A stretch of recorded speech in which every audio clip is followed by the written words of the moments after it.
What's going on, guys? Marc Guberti here. In this video, we're going to talk about how to maximize your author earnings. And it's not just about working harder, it's also about working smarter. So this is going to be a video that you can certainly work hard and get results, but it's going to help you think more about where you're putting your time so you are able to maximize your earnings as an author. So one of the biggest responsibilities for an author is to create the content for their book.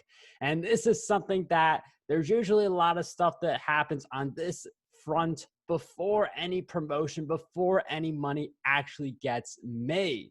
So there are a few different things you can do to increase your earning potential. The first thing is to set your book available for pre-order.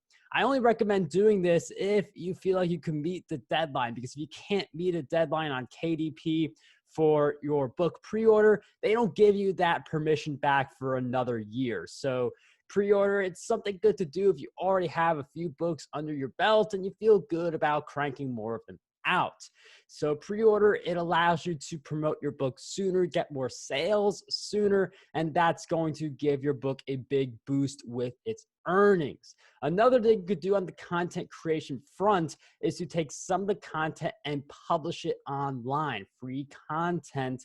And not only can you use this to promote your book and say, we talk more about this topic in our book, you could pre-order it here so you get more sales that way. You can also put this content on a site like Medium, which actually pays its writers.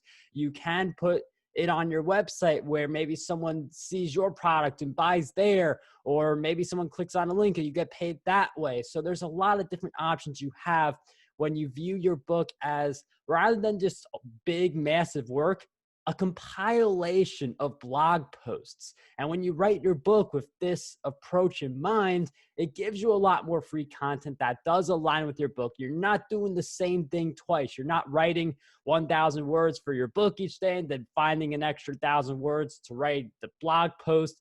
You do two of those things at the same time by thinking of your book as a series of blog posts, publishing some of them, and that's going to help you with the earning potential and the visibility potential. So when your book does get published, you have an audience waiting for it.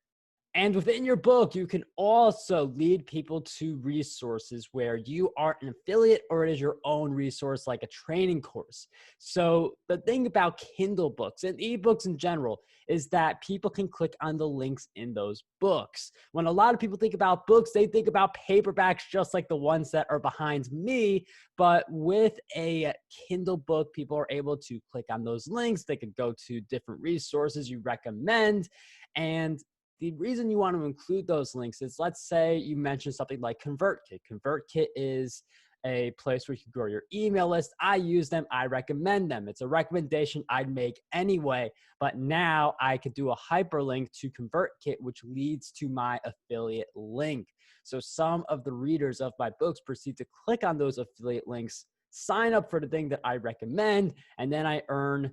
Sometimes it's a one-time commission. Other times it's a recurring commission, depending on what you're promoting as an affiliate. ConvertKit, they give you a recurring 30% monthly commission based on what the person you refer pays them. And for them, it's just based on what size their email list is. But for each affiliate option, it is certainly going to be different.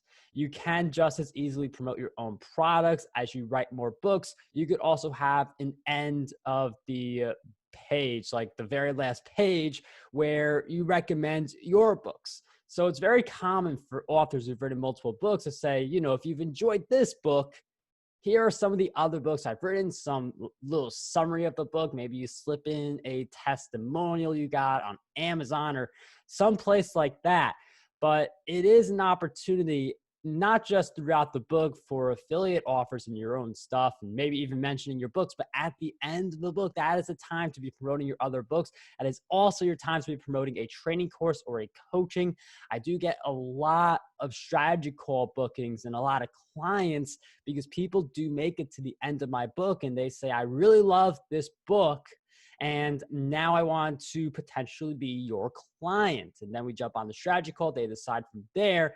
But think of your book rather than this end product. Think of it as the beginning of a funnel. This book is a journey that the reader goes through. And if they enjoy that journey, they're more likely to continue the journey with you, whether that is through coaching or more books or training courses. If people read the book and they like what's in it, they will want to do more business with you.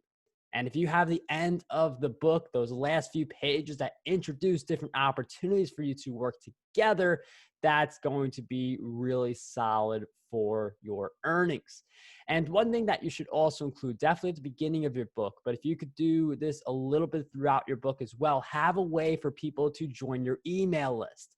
Because when someone buys your book through Amazon, you don't get their information. If the person was already on your list, they saw that you promoted the book and then they buy your book, you have that person's information.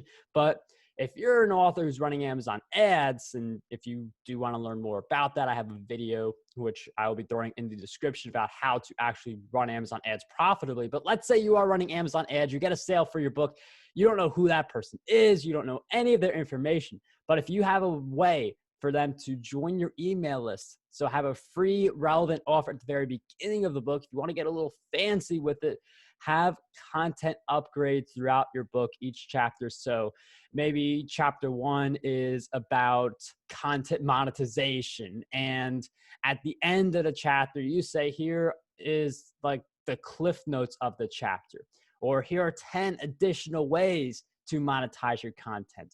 A content upgrade that really incentivizes someone to join your email list.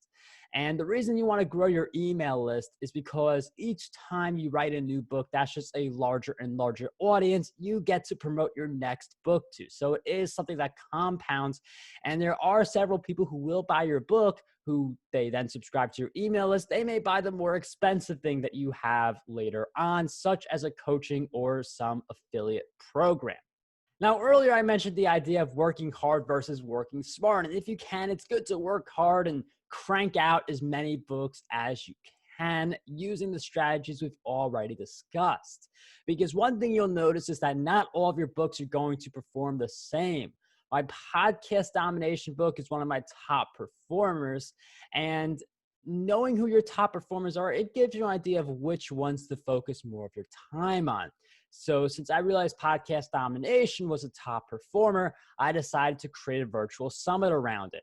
I decided to create a companion workbook for people who they're struggling with creating their show notes and they feel like it's taking forever to get it done. They feel disorganized. So I created a companion workbook, and I even created another book, Podcast Monetization, which deals more with how to make money with a podcast. And knowing that this book was a big hit for me inspired all the other stuff I just mentioned. Because if you write a book and you apply equal effort to all of them in terms of what you do with them after their launch, you risk putting a ton of time into the wrong areas. Why would you go deeper into creating a companion workbook, a series, a training course around a book that doesn't do well, that doesn't resonate with your audience? So there are a lot of authors who say you should write out as many books as you can, publish as many books as you can, and it is a great strategy. And you can't even go the no content route where you could probably publish a book a day. It's really easy to do no content. But the idea is that eventually you have to see what topics are your big winners, what books are thriving the most. And those are the ones that you truly build more products, more offers, more options around. So when it comes to maximizing your author earnings, it's not just a matter of maximizing every single book.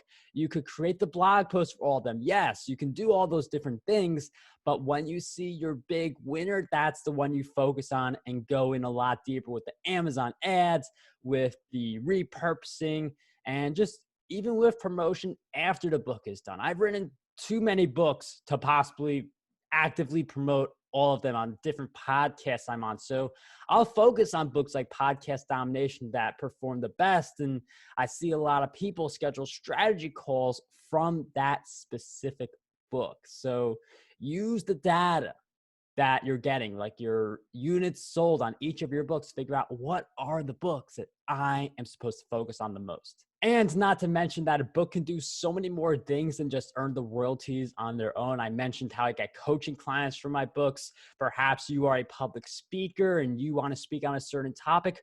Writing a book and following the strategies in this video about republishing some of the content in the book, like blog posts and even video style, that's going to turn you into an expert in that industry. And having a book gives you a much higher chance of landing a speaking gig versus if you do not have a book. So there's certainly a lot of things that having a book can do for you.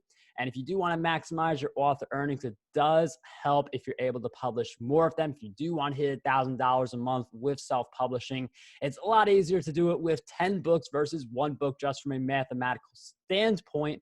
And it is pay to play. So Amazon ads, they are going to be something that you cannot avoid forever if you do want to maximize your author earnings. So if you guys want more content like this, make sure you subscribe. We talk about growing your platform all the time, and gently tap the like button if you guys enjoyed this video. And I'll see you guys in the next one.